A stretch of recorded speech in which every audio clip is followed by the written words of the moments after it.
come the boss lady, the Kelly Holland Show. Watch out, let's go. Here come the boss lady, the Kelly Holland Show. Let's drop it. Here come the boss lady, the Kelly Holland Show. Come on. She gonna get it right. Research all about your life. Her info's always tight. Talking just to get inside. Gospel talking, Bible walking, wanna help you see. Faith is calling and she's walking with the victory. The king is on her side and she never quits. Put you on the show and you reminisce. Creative to the point where she's making hits. Business savvy is a Kelly. Are you getting this? The Kelly Holland Show. I'm liking this. The Kelly Holland Show. Come on, y'all.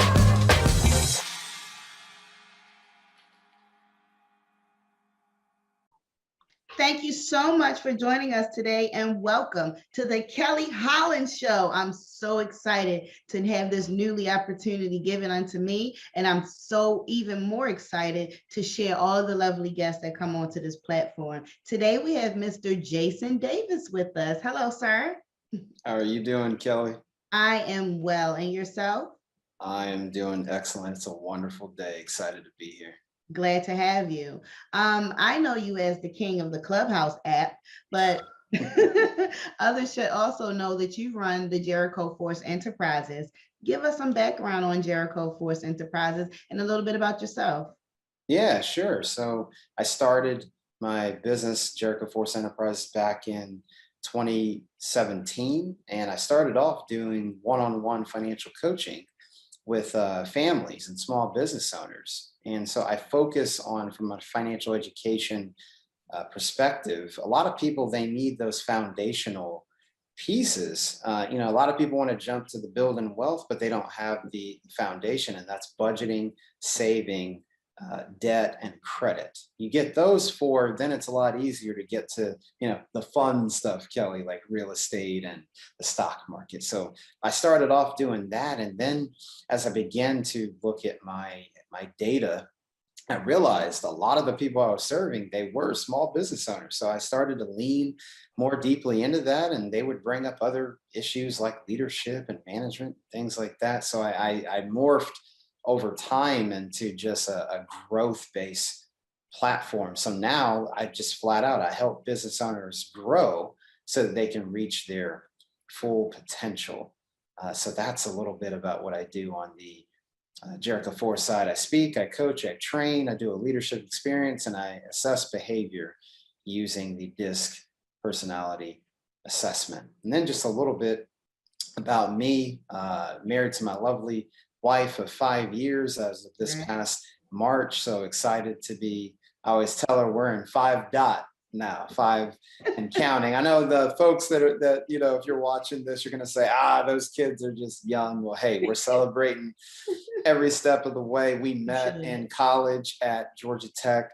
So it's definitely possible to find your sweetheart in college. So very excited to be husband to my wife. No kids yet. We are in that season. But I just have a passion for people, passion for faith, and just helping folks. And so that's just a little bit more about me and what I do in my business. Thank you so much for that quick bio. And it was impressive to know that you guys met in college and then still got married. That wink, wink to people. There was priorities there. So, there was, absolutely. I definitely understand that path. I too teach financial literacy. My main audience is youth and young adults. Of course, that's not a curriculum within their education, at least not in the public schools that I attended. And then when these young adults come out of school, they know that a job is needed. But just like you said, savings, debt management, being able to forecast your income and know no one's stealing from you, being able to save enough and only shop when you reach a certain goal instead of saying, I'm about to spend this whole check, and I'll get another one back. Girl, you're going to be broke for 3-4 days. I promise you. you spend that whole check. It ain't gonna last. So, Right. and that item you purchase is not worth it. So yeah, we go through a lot of steps to finally reach their financial potential, especially young mothers and fathers. Some in middle school, some in high school, that I have to transition into the reality of this world, which is, money, security, and healthy spending habits. So I'm glad we have that in common. What do you think today's youth is lacking that is pertinent for the new world? Oof, that is a loaded question, I Kelly. know you can go any way with it though. See how There's lucky so you many. are. I would say, and this is, the generations above them. We're partially to blame for this. I think because we live in an information age. There's Instagram, there's Twitter, Facebook, and TikTok. There's all this info, and I feel like the kids kind of get lost in the middle of all that, and so I feel like it's purpose, right? I feel Mhm. like the kids need a sense of a fortitude, a foundation. And because society, like I said, and we don't help, you got to do this, you got to do that, you got to make a way, you got to be about your business, but they've got to understand who they are. And Correct. that comes from purpose, it comes from encouragement, it comes from telling them, hey, it doesn't matter the background you come from, the family you come from, you can do this thing. So I Mhm. think that's a big thing plaguing our kids today. And I have the luxury of speaking to kids in different capacities and whatnot. And that's what I really see is just we get so busy in this fast paced world. And I think our kids are, though they're more advanced in dealing with things younger, but we don't just allow kids to be kids anymore, right? With this amount of connectivity and you got to do something, you got to make something of yourself. And along the way, Kelly, what ends up happening is that child is still developing. And we can inadvertently think that, oh, the kids, they're going to be fine. She's going to be fine. He's going to be fine. But they got to know who they are. And so we've got to be intentional about encouraging them and telling them that, hey, you can do this. You've got a community of people around you that can do this, whether that's supporting you in your learning journey, your career. I can't tell you the number of stories, Kelly, where kids, they remember this stuff. They get to the young, college, young adult age, and they remember something negative that a teacher or a coach or a parent, even unfortunately, they remember that stuff and they take it to heart. And we can derail these kids for months and years to come. So, Kelly, I'd say that's a big thing for today's youth is we've got to help them have a sense of purpose and Correct. passion. Yeah. I can't agree with you more. Even in my personal life, I had to come to the realization that my daughter does not want to go to college. There's Mhm. nothing about her that wants to go into higher education. She'd rather go to trade school. She'd rather Mhm. join the FBI or some type of criminal catching association. Mhm. And I had to live with that. I come from education. I have a master's degree. They watched me go through it. My education didn't come until I was a full-grown adult with children. So they watched me go through it one degree at a time, AA, BS, MS. And I just knew my daughter was going to college. So we did all the research through careers, what schools could give her the information for that career. And she just came to me the other day like, Mom, can I just go to community college? I really don't know what I want to do. That was not a dig to me. That was her finding purpose within herself. That was her acknowledging that education is still important. That was her saying, I don't want to waste money. That was her saying, I've made my decision and I would like to be a liberal arts major for 2 years. And perhaps once I get all those gen ed creds out the way, I have a better idea of where, I would like to spend my career. I didn't think that was the traditional answer, but I did applaud her because she said, I'm still going to achieve a goal, although I don't quite know all the ins and out. And that's also important in our life when we set these goals. Many times we don't have the wherewithal. Many times we don't have the resources. Many times we don't have the network, but we have intuition, we have will, we have guidance. And if you're spiritual like me, you have the Lord on your side. And so within that prayer life, it's much easier for the things to come to you as long as you ask God for it. Father, please help me break into this area of business. Lord, give me the network that I need to move forward. Help me reach the resources that are important to get to the levels that you want me to reach. And at the same time, I still have no idea. So we're going on faith, right? And we're going on the confidence that we have within ourselves or within God. And so when people can turn nothing into something, at least one time out of their life, that there is your miracle. It's not the burning bush you need to look for, sweetheart. It's the how this was achieved without me doing anything, or somebody just making a phone call and boom, it was done. Very little effort goes into the miracles that are given to us, and they're given to us because we needed a jump start. Do you agree or disagree? Ooh, that's listen, Kelly, if you had a church and we're preaching, I would be right there. And the Lord said, ha. And the Lord said, ha. Grab your neighbor, ha. I feel a shout coming on. Yeah, listen, if you were preaching, I would be there. I can't agree more, Kelly. And I love the transparency that you shared with your daughter, and that is a prime example of mother and daughter having a open enough relationship as mother and daughter to come together and have a tough conversation about just the reality of things and where she's at and what she's trying to do. So I just want to commend you for having that conversation. And I believe with the support you're giving her and with her given that confidence, that's part of her foundation. She's seen her mother, she's seen the path that you've walked. And then now she's, it was said to me years ago, everybody, the family, it's all one tree, but everybody has their own root, their own offshoot. They'll always be part of the tree. She'll always be part of your tree. So I love that interaction there. And it's those kinds of conversations I wish that every kid, every mother, daughter, every father, son, every father, daughter, every mother and son can have. Hey, mom, dad, this is what I believe that I can do, and I'd like to do this. And I feel like kids, even in those formative years, even going into college, there's always, I feel like they're walking around with these invisible signs of, mom or dad, do you approve? Is this okay? And so in that moment you brought, I want to be something. or I want to be something. Yeah. So I absolutely agree. Kelly, you get me excited. I'm gonna tell you. I'm excited. I'll tell you that much. All day, honey, all day. We can do this. And I would love to come on to your show when it's up and running so we can continue on with the conversation. In my experience, especially in the Black community, we're taught when you're 18, you're moving out, you're on your own, you're an adult.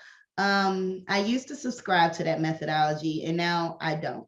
I now see that it's too much of a struggle to have these financial burdens fresh out of school. And I believe in my household and for whomever I'm coaching at the time, that it's not important to get them out the house soon as they turn 18. It's important to make sure they are world ready, that they have the life skills. And that may require more time, maturity, that may require more of an adult relationship now that your child is growner and now that they have this older age, you can start to feed into them more of these adult situations and advice. And also help them to be financially prepared when it's time to leave. Sweetheart, you can move out when you finish college. You can move out anytime before you're 30. You can move out when you're 30. I really don't care the time limit. I want to make sure you are financially prepared. I want to make sure you are doing things in the right manner. Like you said, we went to college, we got married, we're having kids in this season. That's the exactly way it needs to happen. I don't need no teenage babies around here because you're still growing up, baby. You're still growing up and you need so much more help to get where you need to go now that you've brought this new life into the world. Even although it's precious, right, that wasn't quite the order. And if that is your reality, that doesn't mean you're not able to grow. That doesn't mean you're not able to still do. It's just going to take you a little longer, and it's going to cost you a lot more money. Yeah. So do you Absolutely. think kids need to be put out at the age of 18? Now, here's what's interesting, Kelly. I feel like you said, in our community, I don't know that we ever really took time to unpack that. I feel like, sometimes we just take things on out of tradition. And Mhm. I'm not knocking, maybe for certain people, they needed to at 18. But if you look at the world that we live in and the student loan crisis and whatnot, I'm a big believer it's always ever taken a village. And so I think it's important in the Black community to step back and say, okay, well, first of all, where did that come from? I Like, have hey, one when you hit here. 18, that you're gone. It's like, well, let's look at the origin. A, where did that come from? B, what does it mean for my household? Hmm. Or depending on your household, it might be advent, and key word on might. It might be advantageous for that son or daughter to leave the house at 18. I don't think we can make blanket statements like that, because every family is different, right? And so I think we have to unpack what it means. Uh, what does it even mean to leave the house, period? Whether that's 18, 25, whatever. And that means families coming together and talking about it.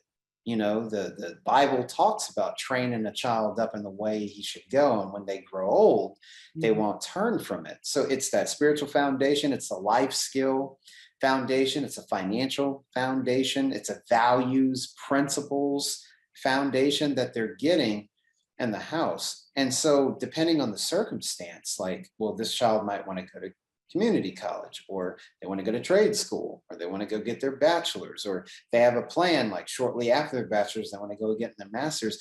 I think parents have to talk openly with their kids about it. It's okay to set goals, it's okay to change goals, it's okay to not initially know what you want to do. There are resources, and in talking things out, we can handle it together. So I'm more of the opinion, what's best for the family, not just what the community or what society is saying. And I don't think we can just make that any blanket statement. Oh, well, Black people are supposed to do this. That's that societal cultural pressure. And Kelly, this, we put a lot of pressure on ourselves and our community. Let's try to relieve some of that pressure, and let's look at our specific context based on my family, where I live, the city state that I live in, what's going on emotionally, mentally, spiritually, what college is even on the table, what's the career plan for that child, how is the parent situation changing, right, Kelly? Some people, empty nest is a new dispensation for a lot of parents, whether you're a single parent, mom, single parent, dad, or married. It's like, everybody's like, hey, I want empty nest, but it's like, again, what does that look like? We can't just lean off of, well, they say, because they said in a magazine or on TV show or on the radio or on the podcast that empty nest is supposed to look this way. No, I think stepping back, what does it actually look like? The process of children leaving home, It whether just that's looks like summer 18. break. No, just look like, that's why I'm laughing. I'm like, mine left yesterday. Right. But they're coming back. Yeah. That permanent push, though, that could be detrimental Yeah. to some. It really can. Tell us more, and let's switch subjects a little bit Mhm. about Jericho Force Enterprises. Yeah, absolutely. Well, I talked about earlier that I help business owners grow so that they reach their full potential. What does that mean? Exactly. Well, we take an approach that's three parts. We look at business growth, personal growth, and spiritual growth. So if you're followers of Christ, like, Kelly and I, a big part of your growing in your business and being successful, and even your personal growth, maturing and changing, is your faith. And so you've got to have a faith foundation. So in my business, we talk about how all three of those are layered together. Yes, the business finances. Yes, the marketing plan and what systems. I'm big on that. On the money side, I teach on personal finance, but I also talk about the business finances and the systems that are in play. Do you have a way to take payment? Do you have a Mhm. way to market what you do? And do you have a way to house the product or service? Do you have a website? Do you have a warehouse? Whatever that is, those are usually the three things you need to get going. And then there's the personal growth aspect, Kelly. So I do, one of the things I do in mastermind groups was just a peer-to-peer mentoring concept with a small group of people, 6 to 12 folks, as we unpack concepts like personal growth. And so I run masterminds on the 15 invaluable laws of growth, because we must be growing as people. One mistake we make, Kelly, is we just automatically assume that growth is going to happen. No, John Maxwell talks about the law of intentionality, and that means growth doesn't just happen. You know, some people, Kelly, unfortunately, they don't have 20 years of experience. They have the same experience over 20 years. Well, you don't want to do that. You want to be growing year to year. And that means there's something that I have to do. How am I handling life as it comes at me? How am I handling business? And then last but certainly not least, that spiritual component, spiritual disciplines. Am I in community? Am I reading God's word?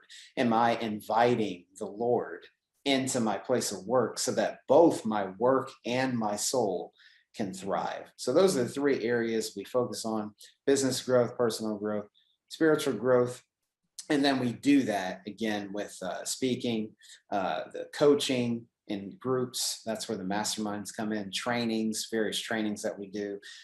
One, I talk about the 5 E's of business engagement. What does it mean to have an engaged business from a faith standpoint and from a business standpoint? They go together. There's no compartmentalization. So we talk about that. And so that's what we focus on with speaking, coaching, training, the leadership experience, and assessing behavior. So Kelly, it's big self-awareness, right? You got to understand, in order to grow yourself, you got to know yourself.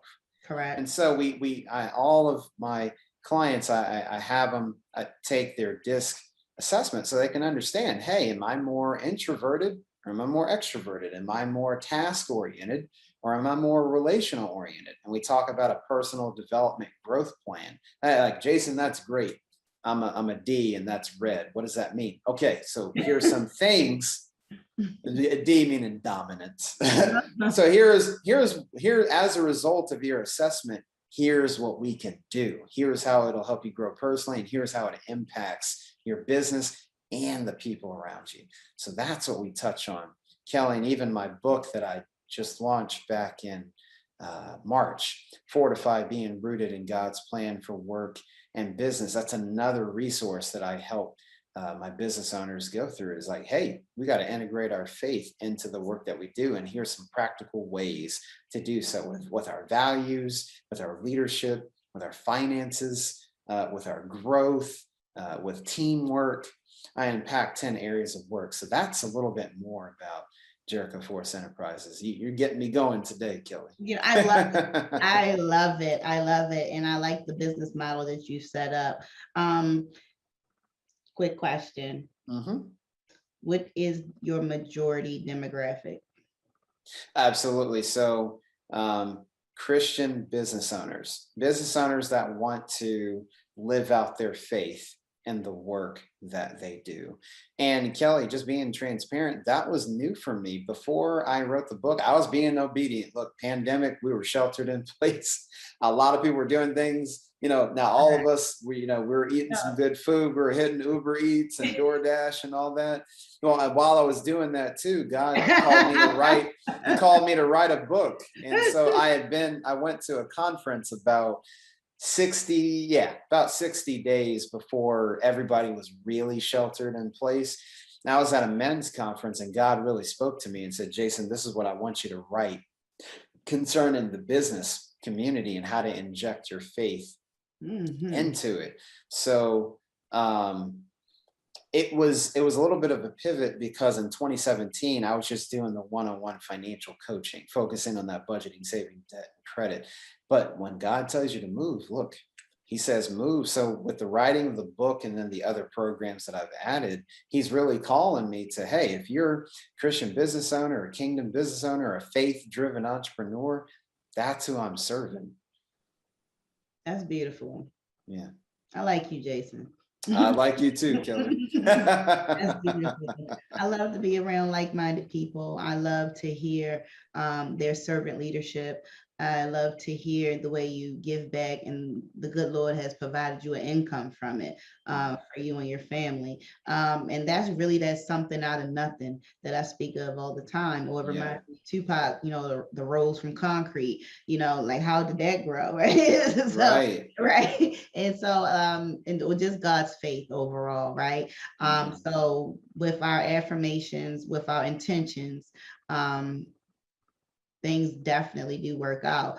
There is nothing that anybody has thought about long enough that has not come to, whether it been something negative or positive. It seems like we become our thoughts, and we execute one way or another.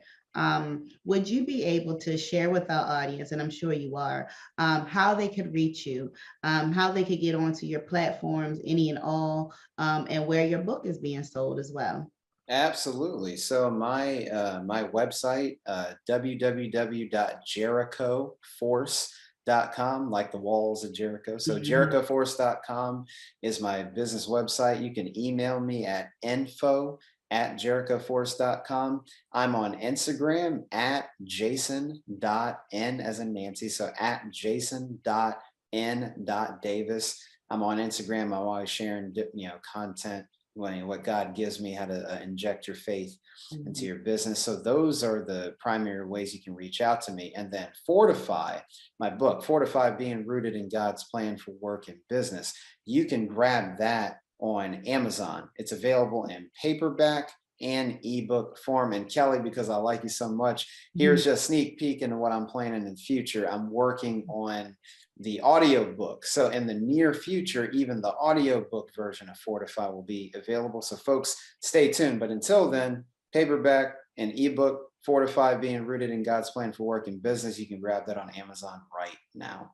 Excellent. Excellent. Are you going to narrate it yourself, or are you going to? Oh yeah, Kelly, listen, I felt like you. I said, if I'm going to do this thing, I got to do it right. And so yours truly, I mean, I've already been in the studio. I've got about maybe 2 more sessions. So yours truly is going to read it. So if you like this kind of interaction, you're going to hear me for a few hours. So folks, stay tuned. If you like what you're hearing, you can hear me all that you want, and speed me up, slow me down on multiple audiobook platforms here in the near future.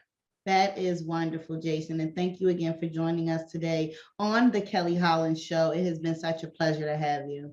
It's been a pleasure, Kelly, and I look forward. If you'll have me back, I would love to be back. Oh, you're definitely on the schedule. I was going to share that later.